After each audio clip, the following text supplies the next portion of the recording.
લોકસભા ચૂંટણી 2024 જે લોકો બહુ નરેન્દ્ર મોદીની પીપુડી વગાડે છે ને કે 407 સીટ પાર થવી જોઈએ ભારતીય જનતા પાર્ટીની સરકાર, તો એવા લોકોને મારે કહેવું છે ખાસ સાંભળી લેજો. જો તમારી અંદર તાકાત હોય ને તો વિડીયો પૂરો સાંભળજો, નહીંતર તમે જો મોદી ભક્તો હશે ને તો આ વિડીયો પૂરો નહીં સાંભળો. આ મને વિશ્વાસ છે. મહિલા સુરક્ષાની વાતો કરે છે નરેન્દ્ર મોદી, ત્યારે મણિપુર ક્યાં આવ્યું છે? ભારતની અંદર. મણિપુરની અંદર મહિલાઓને નિર્વસ્ત્ર શબ્દ યાદ રાખજો, નિર્વસ્ત્ર કરીને રસ્તા ઉપર દોડાવવામાં આવે છે.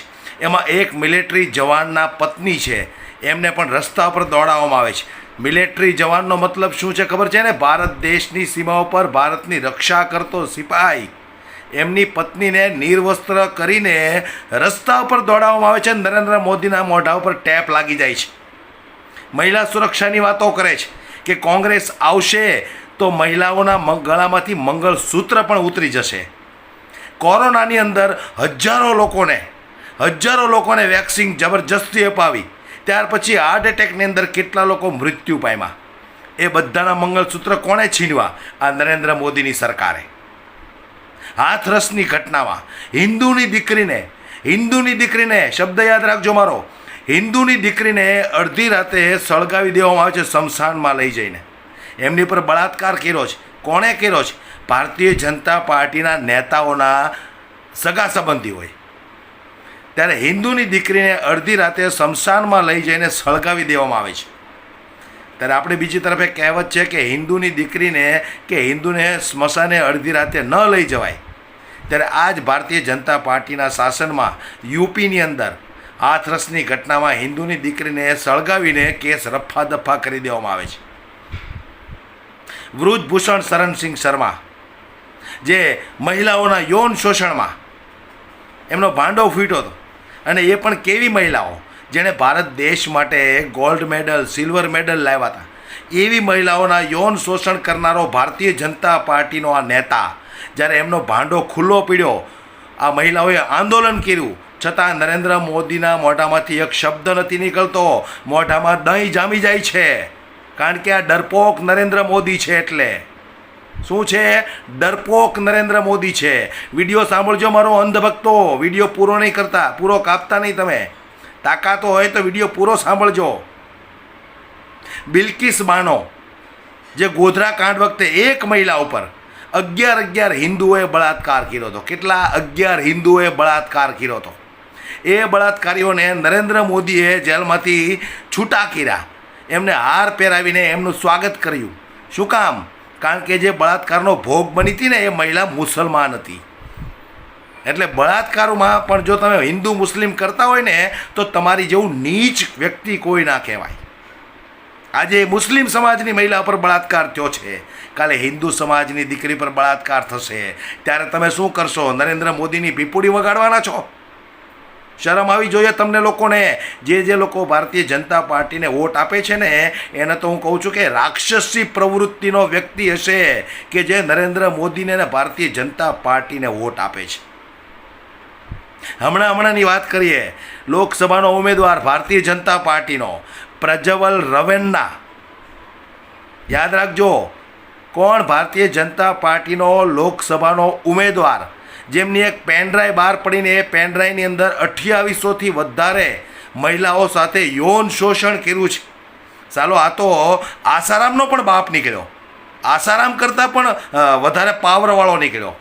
આટલી મહિલાઓ સાથે શોષણ તો આસારામે પણ નથી કર્યું, અને તો આસારામનો રેકોર્ડ તોડી નાખ્યો. ત્યારે એ પ્રજ્વલ રવન્ના જેમનો ભાંડો ફૂટ્યો, ભારતીય જનતા પાર્ટીને ખબર જ હતી કે અમારો ઉમેદવાર આવો છે, એને આવા કાંડો કર્યા છે, છતાંય ચૂંટણીના દિવસે અચાનક જર્મની ભાગી ગયો. શું બોલ્યા નરેન્દ્ર મોદી?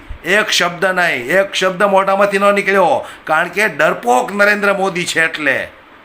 એટલે યાદ રાખજો તમે, જેટલા નરેન્દ્ર મોદી સાહેબની પીપુડી વગાડે છે ને કે 407 સીટ આવી જોઈએ, તો 407 સીટ આવશે ને તો સંવિધાન ખતમ થઈ જશે.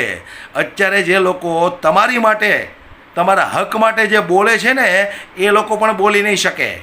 ત્યાર પછી તમારી કિડની પણ ગાયબ થઈ જશે. મોદી ભક્તો, યાદ રાખજો, ખબર પણ નહીં રહે તમને કે તમારી કિડની ક્યારે ગાયબ થઈ ગઈ. 407 સીટની વાત કરો છો. 407 સીટ એટલે શું ખબર છે તમને? આ પોતાનું સંવિધાન લાગુ કરી નાખશે, જે નાગપુરમાં છે. પોતાનું બનાવેલું સંવિધાન લાગુ કરશે. ત્યાર પછી શું થવાનું છે? આ કોઈ ભાજપ કે કમળ નથી ચાલતું અત્યારે ખાલી ચાલે છે નરેન્દ્ર મોદી અને Amit Shah private limited company. Bhajap તો કેશુબાપાની સાથે કેદુનું વીયું ગયું. કમળ કેશુબાપાની સાથે કેદુનું ગાયબ થઈ ગયું. આ તો Modi Shah and private limited company છે. 4 વાણિયાઓ થઈને દેશને ચલાવે છે. એટલું યાદ રાખજો. કોઈ પક્ષ નથી, કોઈ પાર્ટી નથી. મહિલા સુરક્ષાની વાતો કરે છે નરેન્દ્રભાઈ. મહિલા સુરક્ષા શું છે એ તમને ખબર છે? પોતે જે વ્યક્તિ પોતાની ઘરવાળીને છોડીને ભાગી ગયો હોય એ વ્યક્તિ મહિલા સુરક્ષાની વાતો કરે છે. શરમ આવે છે કે નહીં તમને લોકોને? વાત કરો છો. 40 વર્ષના અમે થયા કોંગ્રેસના સરકારમાં. આજ અમારા બાપ દાદા મોટા થયા છે. કોઈ કોંગ્રેસવાળાએ કે કોઈ મુસ્લિમે અમારા બાપ દાદાનો કોલર નથી પકડ્યો.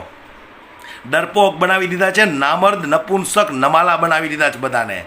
હિન્દુત્વની વાતો કરીને મગજમાં ભૂસું ભરાવી દીધું છે કે નરેન્દ્ર મોદી છે તો દેશની જનતા સુરક્ષિત છે. અરે નરેન્દ્ર મોદી નથી તો પણ જશોદાબેનને કંઈ ફરક નથી પડ્યો. હજુ પણ જીવે છે અને મજાની જિંદગી જીવે છે. આવા નરેન્દ્રભાઈ મોદીથી દેશની જનતાને કંઈ ફરક ના પડે. હા, ફરક પડે ચોક્કસ. જે લોકો ડરપોક છે, નપુંસક છે, નમાલા છે, જે આ લોકોની વાતોમાં આવી જાય છે કે હિન્દુત્વની જરૂર છે, દેશની અસ્મિતા બચાવવાની જરૂર છે, અખંડ ભારત બનાવવાની જરૂર છે. અખંડ ભારત બનાવીને મંદિર મસ્જિદો બનાવીને શું કરવાના? તમારા બાળકોને મંદિર મસ્જિદની સીડીઓ પર બેસાડીને ભીખ મગાવીશ તમારે? અરે નરેન્દ્રભાઈ મોદીમાં તાકાત હોય તો જે કામો કર્યા હોય એની પર વાત કરે. સ્કૂલ, કોલેજ, યુનિવર્સિટી, એમ્સ, સારી હોસ્પિટલોની સુવિધાઓ કરી હોય તો એના પર વાત કરીને બતાવે. 30 વર્ષથી ગુજરાતની અંદર તમારી સરકાર છે, છતાં પણ આજે તમારે કોંગ્રેસની ટીકા ટિપ્પણી કરવી પડે છે મત લેવા માટે. તમે કામ કર્યા હોય, તમારી અંદર તાકાત હોય તો એ કામને ઉપર વાત કરીને વોટ માગો જનતા પાસેથી. પણ કામ કર્યા હોય તો ને. આ તો જેટલા મોદી ભક્તો બની ગયા છે ને, મારો વિડીયો સાચવીને રાખજો. તમે જે પીપુડી વગાડો છો ને 407ની 407 સીટ આવીને તો નીચેથી ચડ્ડી ક્યારે ગાયબ થઈ જશે ને તમારી એ ખબર નહીં રહે. ઓળખો આ નરેન્દ્ર મોદીને, અમિત શાહને તમે ઓળખો કોણ છે આ લોકો. આપણું દુર્ભાગ્ય છે દરેક ભારતીયોનું કે એક તડીપાર વ્યક્તિને આપણે ગૃહમંત્રી કહેવો પડે છે. તડીપાર વ્યક્તિને આપણે ગૃહમંત્રી કહેવા પડે છે. આપણું દુર્ભાગ્ય છે કે આપણે ભારતની અંદર જન્મ લીધો અને આપણા નસીબમાં આવા ગૃહમંત્રી આવ્યા છે જે એક સમયે તડીપાર રહી ચૂકેલા છે. આનાથી વધારે ભારત દેશની મૂર્ખ જનતા કઈ બીજી હોય કે એક તડીપારને ગૃહમંત્રી બનાવીને બેઠી છે. શરમ આવી જોઈએ 407 સીટની વાત કરતા. હિન્દુ જો ખરેખર હશો ને તમે, હિન્દુના દીકરાઓ, હિન્દુની ઓલાદો, હિન્દુના સંતાનો, તો 407 સીટ લાવવાની વાત તમારા મોઢા પર ક્યારેય આવી જ ન જોઈએ. તમને લોકોને ખબર છે 407 સીટ આવીને તો દેશના શું હાલ થવાના છે? ખબર છે તમને લોકોને? સાલા વોટ્સએપિયા અંધભક્તો, ગોબર ભક્તો ખાલી વોટ્સએપમાં જોઈને હા મોદીએ આ કામ કર્યું, મોદીએ પેલું કામ કર્યું. રાજકારણનોરની ખબર નથી અને ચાલી નીકળ્યા છો 407 સીટ આવી જોઈએ દેશનું સંવિધાન બચાવવા. અરે દેશનું સંવિધાન તો બચે કે ના બચે, પણ તમે નહીં બચો 400 સીટ આવીને તો. એટલું યાદ રાખજો મોદી ભક્તો, સુધરી જાઓ મોદી ભક્તો તમે. નહીતર મેં કીધું એમ તમારી કિડની ગાયબ થઈ જશે ને તો ખબર નહીં રહે. આ લોકડાઉનની અંદર જેટલા લોકો મૃત્યુ પામ્યા કોરોનામાં, કેટલાની કિડની ગાયબ થઈ ગઈ કોઈને ખબર પડી? કોઈ શું કરી લીધું? લાશ પણ તમારા સગા સંબંધીની આ લોકો જોવા નહોતા દેતા. પીપી કિટમાં ફિટ કરીને પેલો કચરો ઘા કરે, બોરી ઘા કરે એમ ઘા કરી દેતા હતા. તમારા સગા સંબંધીની લાશ પણ તમને નહોતી જોવા દીધી આ લોકોએ. આ એ લોકો છે. યાદ રાખજો તમે. ગંગા નદીમાં લાશો તરતી હતી, કાગડા કૂતરા ખાતા હતા. આ નરેન્દ્ર મોદીને તમે વોટ આપીને 407 સીટ લાવવાની વાત કરો છો, જેણે દેશ માટે શું કર્યું? 370 કલમ હટાવી તો કોણા બાપની અંદર તાકાત છે કે કાશ્મીરમાં જઈને પ્લોટ ખરીદવાની? હાલી નીકળ્યા છો, વાત કરો છો. રામ મંદિર બનાવ્યો તો શું કરવાના? ત્યાં બેન ઘંટો વગાડો. તમારા ગામની અંદર રામ મંદિર છે, ત્યાં 5 મિનિટ જવાનો તમારી પાસે સમય નથી. અને અયોધ્યામાં રામ મંદિર બનાવ્યું તો અહીંયા સુરતમાં બેઠો બેઠો, ગુજરાતમાં બેઠો બેઠો બરાડા ફૂંકે છે કે નરેન્દ્રભાઈ રામ મંદિર બનાવ્યું. તો શું કરવાનું? ત્યાં સીડીઓ પર જઈને બેઠો, તમારા બાળકોને ભીખ મગાવો, મફતનું અનાજને મફતનું ભોજન આપતા હોય અહીંયા લાઈનમાં બેસાડો. અરે નરેન્દ્રભાઈ મોદીના વખાણ ત્યારે કરજો, ગોબર ભક્તો, અંધ ભક્તો. જ્યારે નરેન્દ્રભાઈ મોદી મોટી મોટી યુનિવર્સિટીઓ બનાવે, એમ્સ બનાવે, સરકારી હોસ્પિટલો બનાવે, બતાવો 10 વર્ષના શાસનમાં એક યુનિવર્સિટી નરેન્દ્રભાઈ મોદીએ બનાવ્યું હોય તો, એક સરકારી દવાખાનું બનાવ્યું હોય તો.